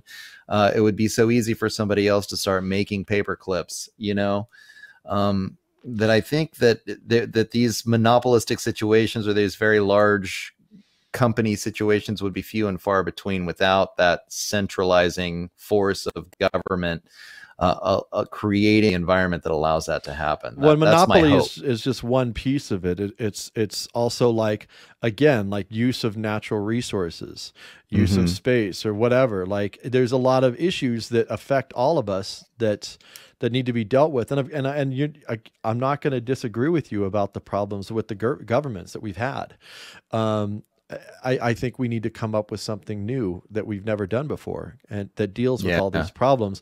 But I do believe in a commons. I do think that there's a common, and I even like that. I don't even like the term commons because it's still built around like a property concept. But I do believe in the idea that there are, there's certain things that that are in all of our interests to protect. And also from a practical standpoint, our internet, so our communication grid, our energy grid, that's connected, and I do believe more localized, but connected and interconnected. The management of that, it just makes sense to have some sort of management of that, and I don't want that in private hands. I want that we all have a say and access in it, and it has to be responsible to us, to the people. How to do that is a conversation, and there's in fact many conversations we could have about how to do that. Definitely. But just to say government's bad doesn't automatically mean that the private ownership is good, because you can get that. Anyway, so sure. Again, the centralization is always the issue, right? The government is bad to me because it's centralization of the force of violence, if you will. It's a monopoly of the force of violence, and then it's easily co-opted and corrupted. And that's true of any organization, any institution, right? That can be co-opted and corrupted. It's going to be challenged. We're never going to get rid of all the bad people, right? There's always going to be people. And whatever system you come up with is going to have problems. There's nothing that's going to be flawless. Yeah. So, yeah. Well, and I do ultimately, as we have these conversations, that is where I come down to, is that whatever system it is needs to be, really flexible, really able to change, with the times. And not super rigid, so that when changes happen, that it's willing to like adjust, and then not allowing for that centralization. That I think that's the number one point that we really have. That's where you and I really agree, even when we have these other areas where our feelings are like, well, I think money's cool, and you really distrust it or whatever. Where we agree is on individuals really need to have as much freedom as possible, freedom of choice. That's, individual sovereignty. And then the decentralization aspect, decentralization of power. And as we move forward, I think it's really important to differentiate between an individual human being's individual rights versus any organized, be it a company or a government. So there's two different things there. It's like a lot of times libertarians are talking about individuals, but as I said earlier, in the reality of it, you're talking about a collection of individuals which becomes an entity in and of itself, and that becomes, we need to have that. We shouldn't be conflating the conversation between what an individual human being does and with what an entity does.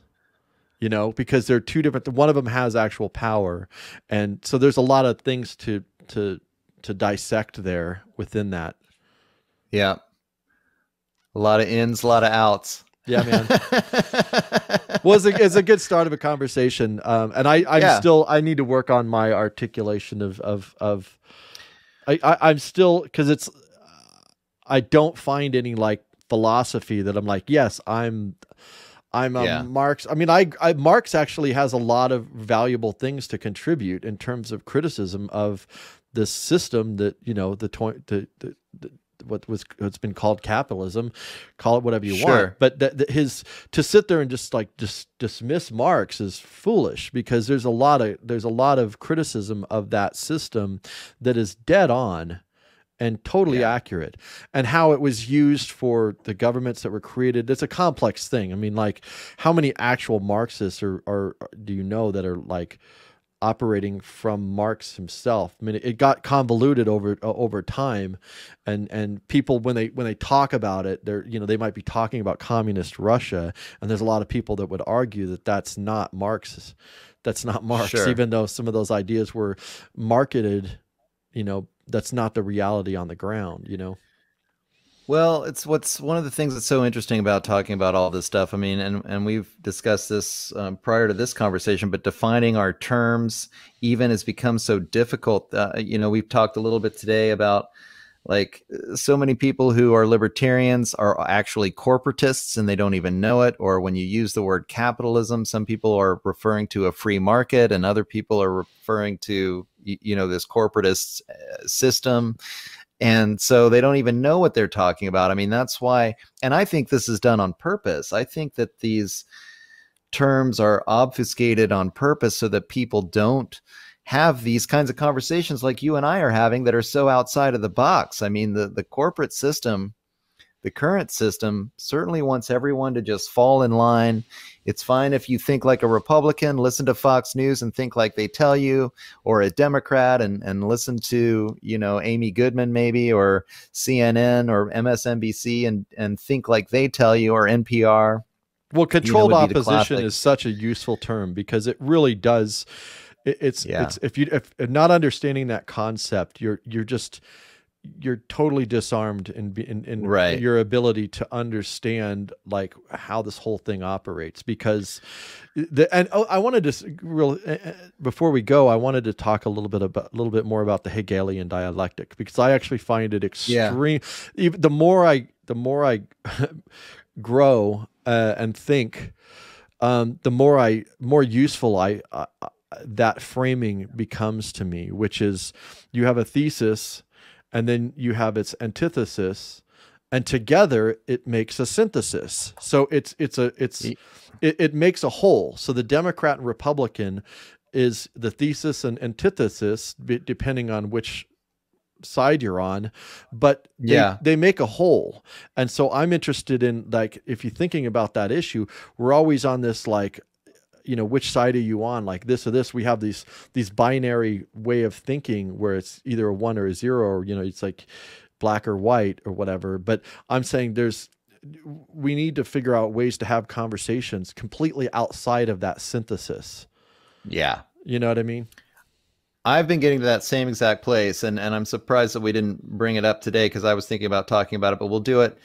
We were talking about having, if we can find a guest and we can talk specifically about political philosophy, we could spend a lot of time on Hegel, because I've been frustrated with. And I haven't even studied. I haven't even like delved into his actual like studying Hegel. Yeah, I just have read a little bit about that dialectic, and I thought, that's actually kind of useful, and I might even have an accurate understanding of it. But from the way that I'm framing it, I'm like, that's interesting, because it's a useful tool for me in actually trying to understand these conversations that happen in society. I actually had a script that I was writing where I had two people at a coffee shop, and one person's like, "So are you a Democrat?" And they're like, "No." And they're like, "Oh, you're a Republican?" And they're like, "No." "Oh, so you're a Democrat?" And this thing just goes on and on and on. Like the person it's like they just can't get "Oh, you're a Republican. You're a Democrat. Okay, so you're a Green Party." "No." "Oh, so you're a Democrat." So and it's just like this. It's like this endless circle that goes on forever and ever. So, well, I mean, and talking about Hegel a little bit, but then the left and the right paradigm creates the Overton window that is like the allowable thought. And that's where you and I think, are really breaking outside of that window and saying, well, what about everything else in the universe that we could be talking about? I mean, that was one of the things we've talked to, because we've both been active in the whole monetary theory thing in the past. And I've done some work with public banking, and it's like, even very quickly, that was outside of the Overton window. Like, this solution was not something that the mainstream was ever going to discuss. And it's so frustrating. And that's the most frustrating thing. I mean, probably for you, and certainly for me, is that a lot of my political solutions are not within the accepted box. And so they never they never see the light of day, even though I know these would be improvements over the crap we're getting spoon fed on the corporate media. So, you know, this show, I think, as it evolves, is going to be certainly exactly that. We're going to be talking about ideas that are way outside of the Overton window. And, but there's going to be some real gems, some real solutions that could just improve the lives of so many people if we can get more and more people to turn off their TV and stop listening to the mainstream narrative, for sure. Yeah, for sure. And again, and one of my big things is just having a discourse, having dialogue, especially amongst people who you have political disagreements with. That was one of the things when I was showing the films and I was doing events, I loved it when there were two people there that had different philosophies, because we would have okay, so, you know, why do you think that? And we would try to, you know, I would try to facilitate having a discussion about and trying to get to what their actual concerns are, and seeing if there was some way to that there might be some sort of compromise or some, you know, at least understanding where the other person is coming from. You know, because of the dehumanization that's going on right now, amongst others. You know, if you don't disagree with me, you're evil. Exactly. I do that too. So I kind of, especially with what's going on right now, I'm like, this shit's evil. But I also have to, I always have to constantly remind myself that the people that are going along with this are doing this from a place of real deep concern and care. They just have a different understanding of things. So, right. The challenge. That's just it. I mean, believe it or not, almost everyone is coming from their heart space, and they have, you know, they believe that their ideas are the ideas that will help the most number of people. And we've been taught to be in this constant state of conflict, and it would behoove us all to find that common ground a little more often, at least give people the respect, you know, that they're coming from a good place. It's not about, we don't have to fight with people who have a different idea of what would be for the greater good, you know, than we do. So, and you mentioned for the most people, we should do a whole show about utilitarianism, because I have a whole bunch of issues with that. I have a lot of ideas around the problems with utilitarianism. But anyways, there's a lot of places. So I mean, it seems like, you know, talking philosophy and economics and there's a lot of different issues, and the idea of like bridging different people's, you know, ideas and heart spaces or whatever. You know, I have these ideas that are kind of like piecemeal, and I'm just kind of trying to cobble them together and still trying to figure it out. And so like when I'm talking, it's not like I have this clear, like, you know, oh, hey, this is, you know, it's like, even with the money thing, it's complicated. There is no, I'm not like a hard line, like, okay, there's a complication here. Like even with the government, like, I'm like, if we have government create money, there can be some serious problems. So we need to like design, to have it built into where there are extreme limitations on what can and can't, what are the powers that body has. So whatever body, whether it's a corporate institution or a government institution, needs to be restricted. So that goes back to the individual. Like I don't care about restricting. There's only so much an individual human being can damage, one person can do, I guess. I mean, I guess they can go shoot up a place or something, but once you start to get a body, whether it's a nonprofit or a corporation or a religious institution or whatever, it starts to take on power, and that's when, or a government. So I treat the corporation, the organization around that, the same way I would treat a government. It's just in different hands. It's just structured differently, you know. I'm right there with you. I've started to see the corporations, like, you're right. Like, we're not just talking about governments. We're talking about large institutions that have a lot of power. And what do we do about those? It's not just the government. And typically, of course, most of these large institutions collude together. And that's where you get they're all working government together. Corporate complex, and working with the Vatican, even, you know, or the religious institutions on some level. I mean, they're all. Well, and even if we can figure out a way to reframe this, because again, when you talk about the government, what are you talking about? What is the government? Who's writing the laws? Are these politicians writing the laws? They're not writing the fucking laws. They don't even read them. They don't even read the shit that they fucking vote on. It's written by a corporation. Know, right? So when the libertarians are complaining about the government, shouldn't they also be complaining? I mean, the government is the corporation. The corporation is the government. It's a synthesis. going back to one of the things, Hegel. yeah.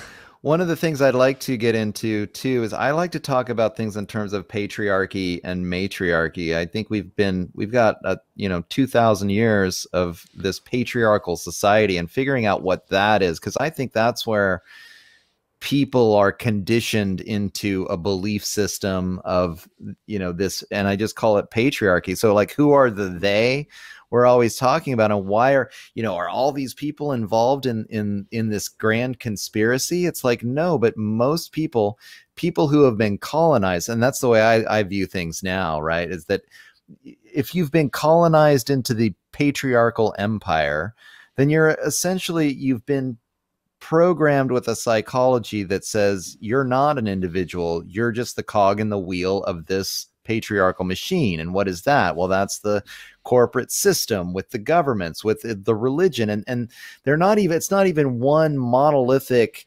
patriarchy with one guy on top. At this point, there's all these different patriarchal religions and institutions that have been over thousands of years evolving. And so, like, ultimately for me, if I do anything with this work, it's just, to me, to chip away from that patriarchal conditioning and then just plant the seed of, and I don't even know, what does a matriarchal society look like? I think we can look at indigenous peoples today maybe and catch a glimpse of what it could be, or what it is, and what it is for them.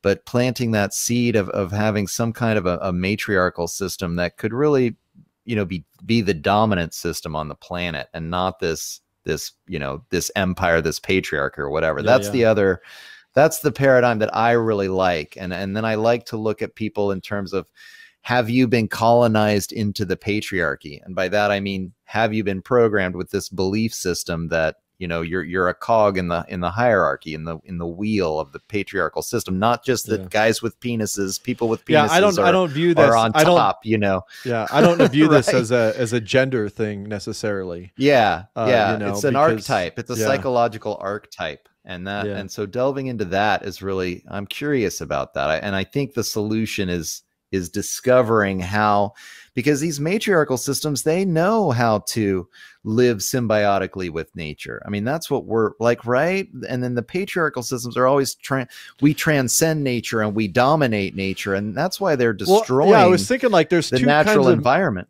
Yeah, there's like two kinds of mindsets in this world. Well, maybe three. There's one that just goes with the flow, whatever, just it doesn't really have any. Right. But there's like me, who wants to, I want to aid and help people be their better selves, and I don't want to dominate anyone. Like, I want to, even me, like, I'm very opinionated, but I want you to have your own opinion and have your own ideas. And I want you to, obviously I want to make my argument. I want you to, like, I want to have respect.